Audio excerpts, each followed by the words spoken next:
जब कोई देश किसी बड़े इंटरनेशनल स्पोर्ट्स इवेंट को होस्ट करता है ना, तो वो सिर्फ एक खेल का आयोजन नहीं होता। वो दुनिया को बताने का एक तरीका होता है कि हम कौन हैं और हम क्या कर सकते हैं। ये पावर, एम्बिशन और ग्लोबल स्टेज पर अपनी जगह बनाने की कहानी होती है। तो चलिए इसी दुनिया को थोड़ा और करीब से समझते हैं। इसे ना इंटरनेशनल स्पोर्ट्स की दुनिया में सबसे बड़े इनामों में से एक माना जाता है। ये अपनी संस्कृति, अपना इंफ्रास्ट्रक्चर और अपनी मैनेजमेंट की ताकत पूरी दुनिया को दिखाने का एक जबरदस्त मौका होता है। मगर सवाल तो ये उठता है कि मेजबानी का ये हक, ये राइट आखिर मिलता कैसे है? इसे जीता कैसे जाता है? इसके पीछे की पूरी स्ट्रैटेजी क्या होती है? चलिए पता लगाते हैं। और सुनिए, ये कोई हवा में बातें नहीं हो रही। भारत असल में इस रेस में शामिल हो चुका है और निशाना है साल 2030। जी हाँ, बिल्कुल सही सुना।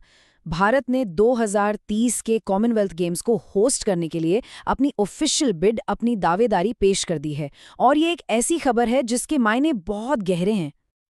तो इस बिड में है क्या क्या? देखिए, होस्ट नेशन है इंडिया, इवेंट है 2030 के कॉमनवेल्थ गेम्स, और जिस शहर को इसके लिए चुना गया है वो है अहमदाबाद। लेकिन रुकिए, कहानी सिर्फ कॉमनवेल्थ गेम्स तक ही नहीं है। इसके पीछे ना एक बहुत बड़ी और लंबी सोच छिपी हुई है। असल मंजिल तो कुछ और ही है। असल में इस बिड को 2036 के ओलंपिक्स होस्ट करने की तरफ एक स्टेपिंग स्टोन, मतलब एक पहली सीढ़ी की तरह देखा जा रहा है। और यही है असली गेम प्लान। तो स्ट्रैटेजी बिल्कुल क्लियर है। ये एक 2 स्टेप प्लान है। स्टेप 1, 2030 के कॉमनवेल्थ गेम्स को कामयाबी से होस्ट करना, और स्टेप 2, फिर इसी कामयाबी को बेस बनाकर 2036 ओलंपिक्स के लिए एक जबरदस्त दावा ठोकना। तो सवाल ये है कि भारत की इस बिड में ऐसा क्या खास है, मतलब उनका विजन क्या है? तो समझिए, ये पूरा प्रपोजल 3 मेन पिलर्स पर खड़ा है। भारत का ये प्रस्ताव 3 बहुत मजबूत आइडियाज पर बना है, जो शायद आने वाले गेम्स के लिए एक नया स्टैंडर्ड सेट कर सकते हैं। कौन से हैं ये 3 पिलर्स? पहला, एथलीट सेंटर्ड, मतलब हर फैसला एथलीट्स को सेंटर में रखकर लिया जाएगा।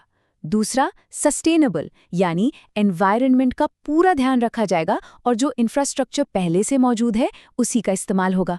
और तीसरा, इंक्लूसिव, मतलब ये गेम्स सबके लिए होंगे, समाज का हर हिस्सा इनसे जुड़ेगा। पर जैसा कि हर बड़ी रेस में होता है, भारत इस दौड़ में अकेला नहीं है। ये लड़ाई काफी तगड़ी होने वाली है। तो चलिए देखते हैं कि और कौन-कौन है मैदान में। तो देखिए, 2030 के लिए इंडिया को टक्कर देने के लिए कनाडा और नाइजीरिया भी लाइन में हैं। मतलब साफ है, ये जीत इतनी आसानी से नहीं मिलने वाली। मुकाबला बहुत कड़ा है। और इस रेस का विनर कौन होगा, इसका पता लगने में ज्यादा वक्त नहीं है। फाइनल फैसला इसी साल नवंबर में होना है। तो बस कुछ ही महीनों का इंतजार है और सबकी नजरें उसी दिन पर टिकी हैं। और आखिर में सबसे बड़ा सवाल, सोचिए, अगर भारत ये बिड जीत जाता है तो ग्लोबल स्पोर्ट्स के फ्यूचर के लिए इसके क्या मायने होंगे? क्या इंडिया का ये सस्टेनेबल और इंक्लूसिव मॉडल दुनिया भर में होने वाले इन बड़े बड़े महंगे इवेंट्स का चेहरा बदल सकता है? ये फैसला सिर्फ भारत के लिए नहीं, बल्कि शायद पूरी खेल की दुनिया के लिए एक नया रास्ता तय कर सकता है।